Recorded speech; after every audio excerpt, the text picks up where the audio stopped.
all know that Nestle has, of course, been ahead of the curve even at a time like this, and whether it be essentials or other categories, they've continued to see a demand through and through. Suresh, before we dive into business and, of course, the economy, I want to understand how gradually things are coming back to normal, whether it be in the office, whether it be on the shop floor.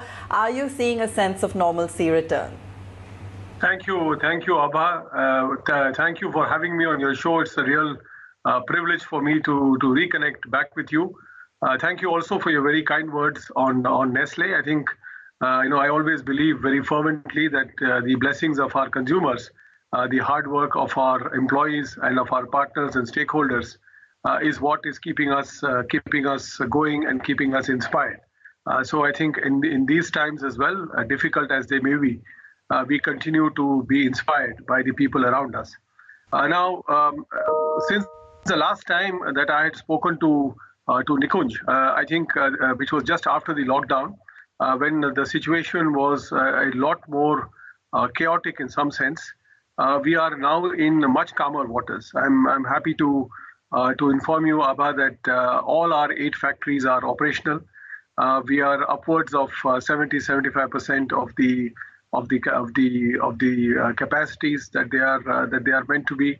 I believe that all our suppliers, many of them are MSMEs, and I had a particular desire, a particular ambition, a particular hope that we are able to keep them all afloat. I am happy to inform you that all our suppliers, by and large, have started up. We have helped them to start up as well.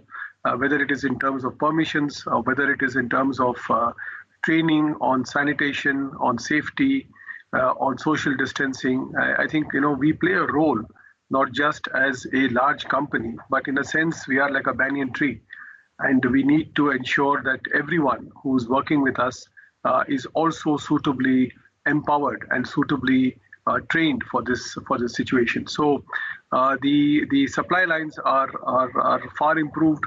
Almost 90% to 95% of our distributors are back to work. Almost 85 to 90% of our frontline sales force, which is our distributor sales people, loaders, merchandisers, etc., they're also back to work, albeit in a restricted format in some of the places, but they are back to work. All our distribution centers are also operational. And we have almost 1,500 to 2,000 people each day who come into these distribution centers nationally, and they are carrying on the task of feeding our distributors and also receiving the stocks from our factories. So it has been a long, tough, arduous road. Again, I want to thank all the authorities at the state level for being understanding, for being receptive. I think credibility and trustworthiness is important in any context. Certainly in a crisis, it is even more important. And I am blessed to be leading the Nestle team and the Nestle family. And as I keep telling my colleagues, in a crisis, you don't run a company, you serve a family. And I think this is really what we have been trying to do. So nice to hear that, and I think that explains why, even from a shareholder standpoint and from an investor standpoint, Nestle is such a formidable stock and is demanding and commanding that P multiple. You spoke about supply side issues which had come up because of lockdown, which have got challenged, which have now got streamlined. What about demand side? The lockdown experience, in a sense, has been an experience where some consumers were forced to buy. Some consumers may not buy, and some consumers may decide to clearly change their preference brand depending on availability and affordability. On the demand side, now that lockdown has got lifted partially, what are the trends which you are seeing? Very good question, Nikunj. If I look at it in very broad terms, and these are not kind of definitive trends, but these are early trends, and I hope that we continue to see more during as the COVID pans out. Trend number one very clearly is a very obvious one, that there is a greater engagement for brands in home consumption. So I think if you look at the balance between out of home versus in home, clearly and most definitively, brands and the relevance of brands, if they have a relevance in in-home consumption, then clearly the in-home resonance has played up very much stronger during this pandemic.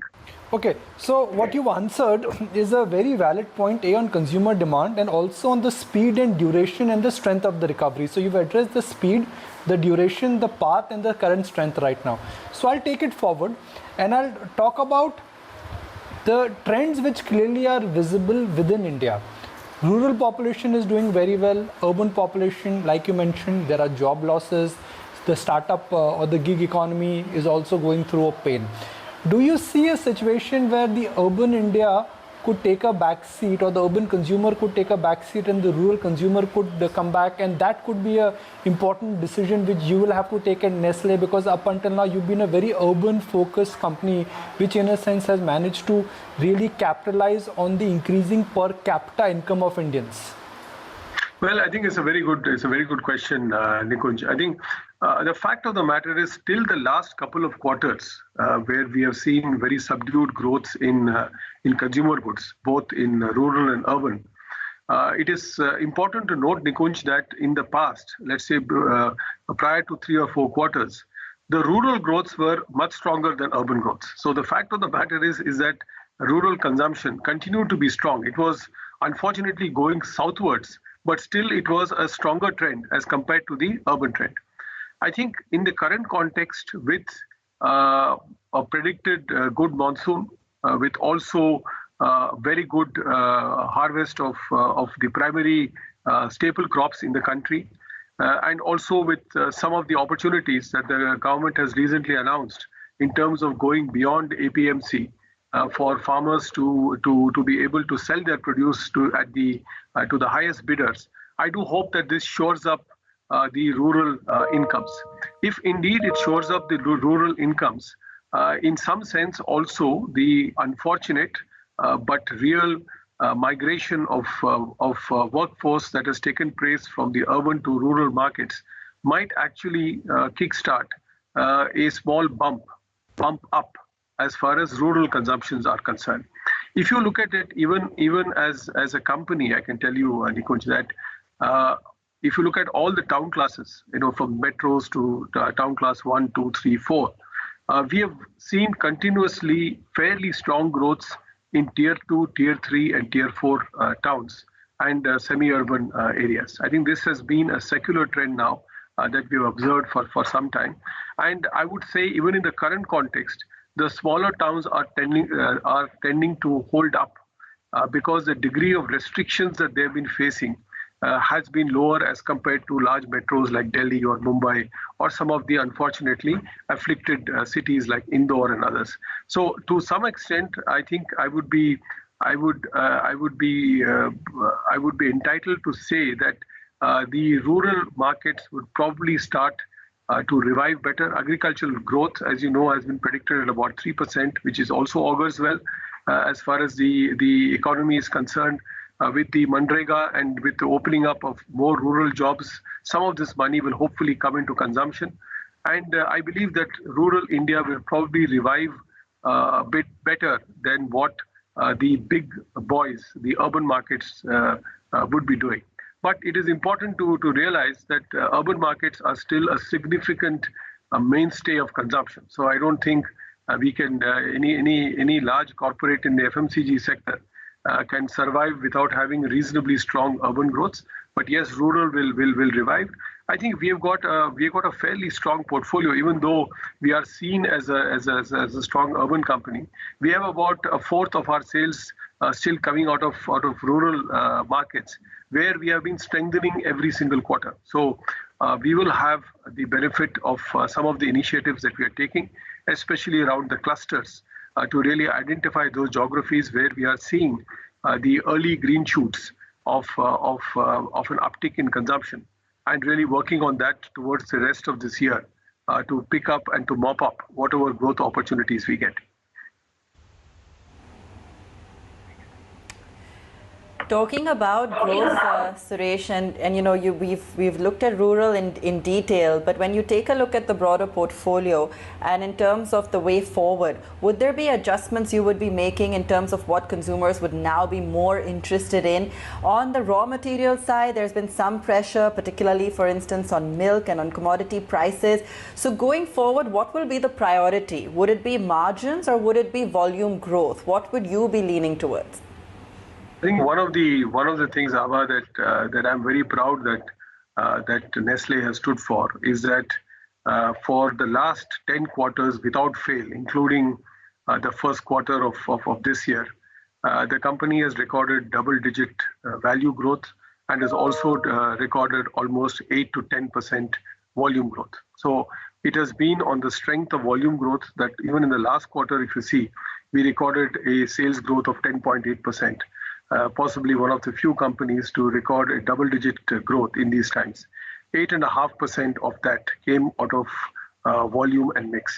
So for us, volume growth is still important.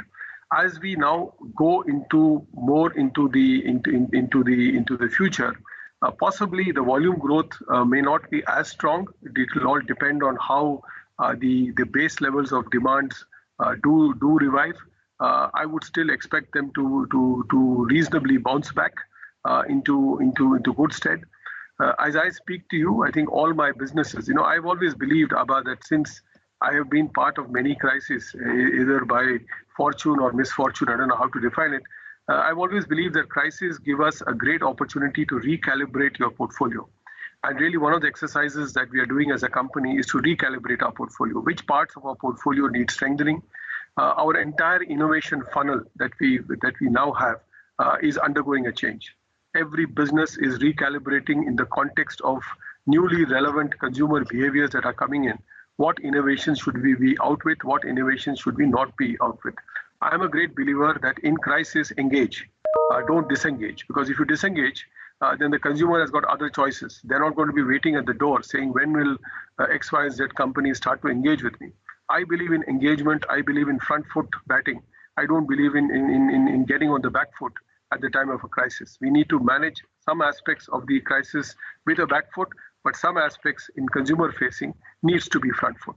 And for that, I think we are also recalibrating our innovation funnels across the portfolio of the company. We will continue to be an innovative company. I think one of our credos in the last couple of years has been that we have launched almost 50 to 60 new products. We will continue the pace of innovations, albeit we'll calibrate them depending on as and when the markets open and as and when we are able to reach the targeted outlets that we want to.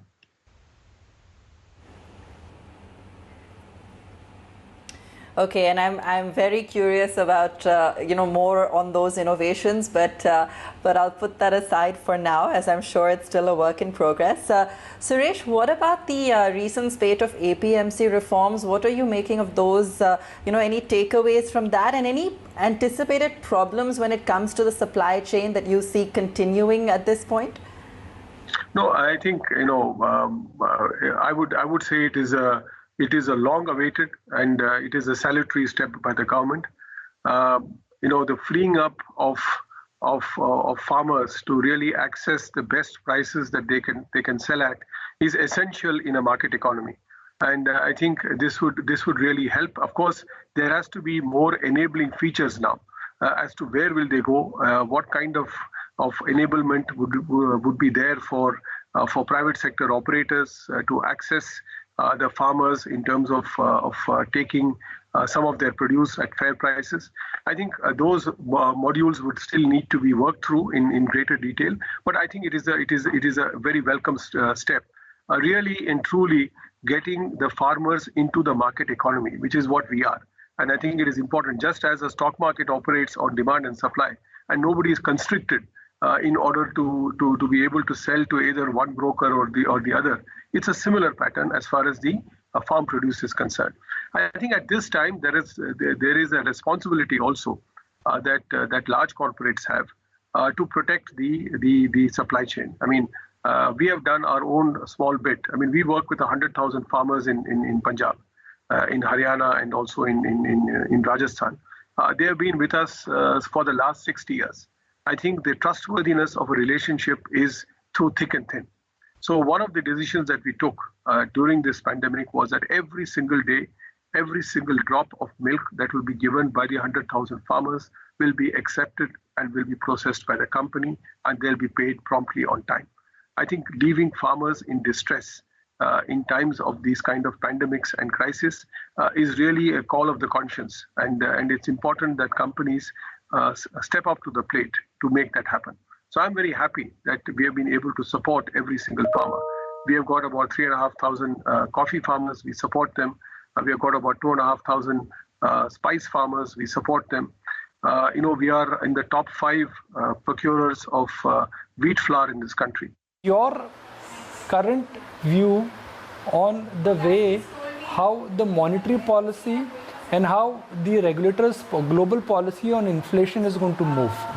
Because higher inflation means higher raw material prices, which could be bad for your margins in this kind of an environment. Given that there is a lot of liquidity in the world and central banks are likely to follow loose monetary policy, as a commodity consumer, are you worried about hyperinflation, inflation coming back in the second half of this year, and are you preparing for it?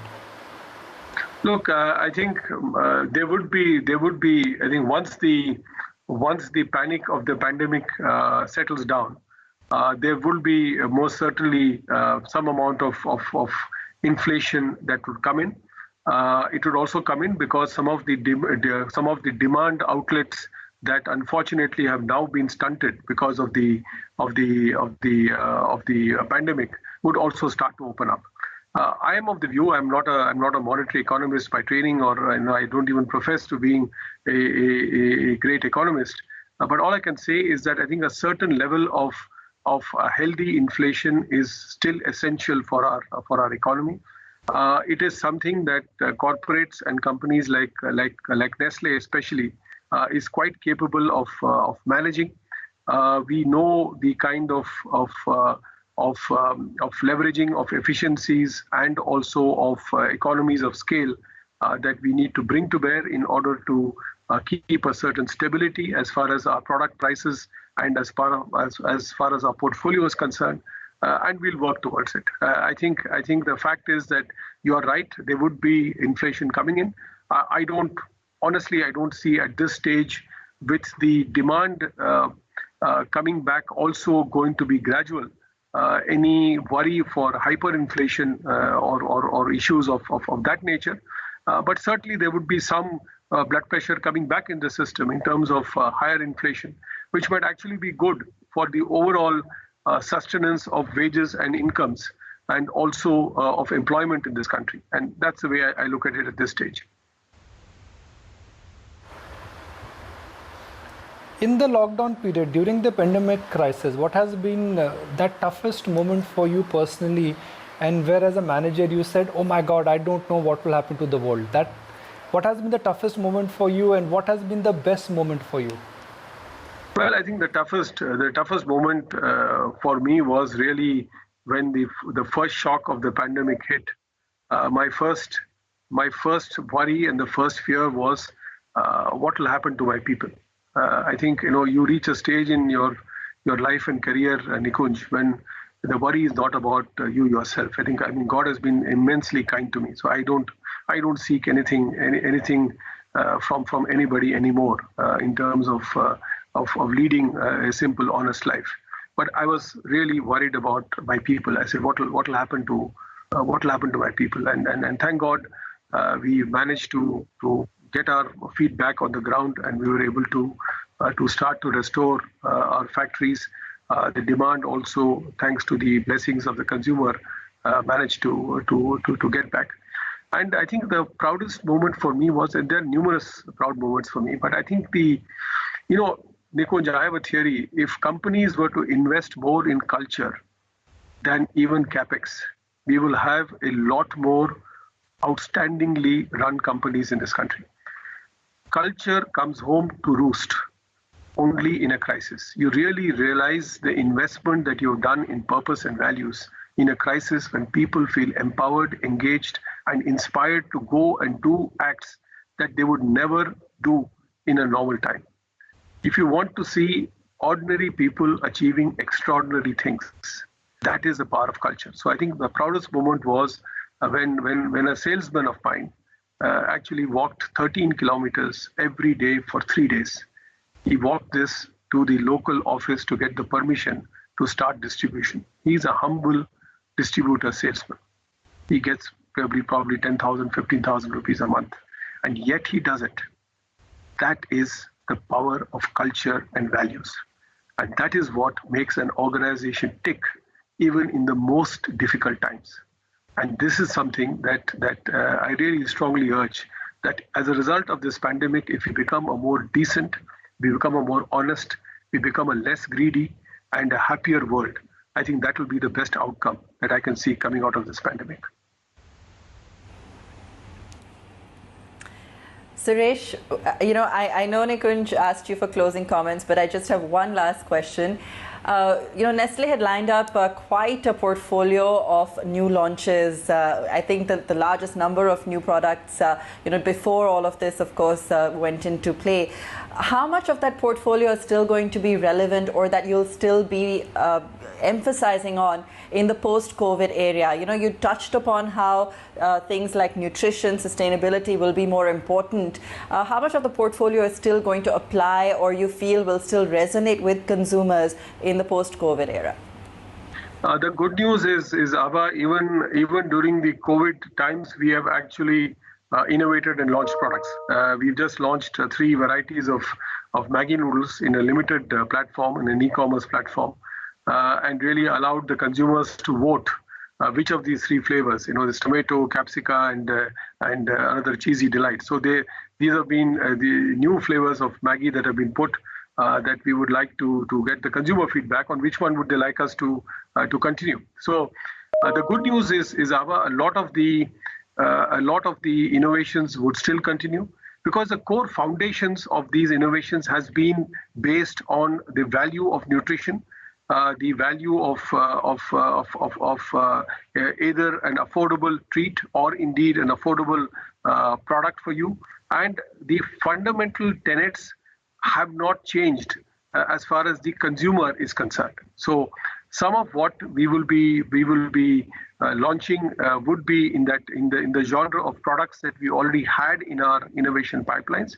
It may get a bit delayed because of the fact is that as markets start to open up and as we are able to access the distribution outlets, that will determine the pace at which we are able to put them out in the market. But let me assure you that the armory is there, and there is enough of dry powder that we can use at an appropriate time as a company.